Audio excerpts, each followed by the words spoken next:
నేను ఏం చేసినా నాకు నోబెల్ శాంతి బహుమతి రాదు అంటూ స్వయంగా అమెరికా అధ్యక్షుడు డొనాల్డ్ ట్రంప్ వ్యాఖ్యానించడం ఇప్పుడు తీవ్ర చర్చనీయాంశంగా మారింది. ఎన్ని యుద్ధాలు ఆపినా, ఏమి చేసినా నాకు ఎందుకు నోబెల్ బహుమతి ఇవ్వరు అంటూ ఆయన ఒకింత ఆవేదన వ్యక్తం చేశారు. దీన్ని బట్టి ట్రంప్కు నోబెల్ బహుమతి ఎంత ముఖ్యమో అర్థమవుతుంది.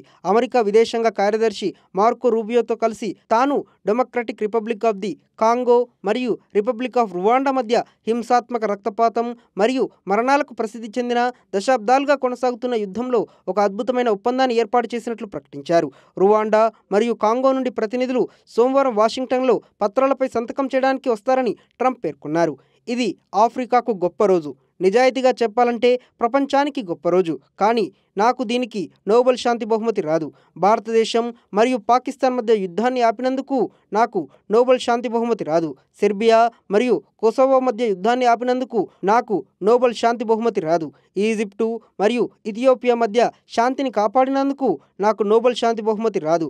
మరియు మధ్యప్రాచ్యంలో అబ్రహం ఒప్పందాలను చేసినందుకు, పశ్చిమాసియాలో మొదటిసారిగా అన్ని దేశాలను ఏకం చేయడానికి కృషి చేస్తున్న నాకు నోబెల్ శాంతి బహుమతి రాదు అంటూ ట్రంప్ ఆవేదన చెందారు. ఈ మేరకు సోషల్ మీడియాలో ఒక పోస్ట్ చేశారు. రష్యా, ఉక్రెయిన్ మరియు ఇజ్రాయెల్, ఇరాన్ ఫలితాలు ఏమైనా సరే తనకు నోబెల్ శాంతి బహుమతి రాదని, కానీ ప్రపంచంలో శాంతిని నెలకొల్పడానికి తాను చేస్తున్న కృషి, పడుతున్న తపన ప్రజలకు తెలుసునని, అదే తనకు ముఖ్యమైనదని ట్రంప్ వెల్లడించారు.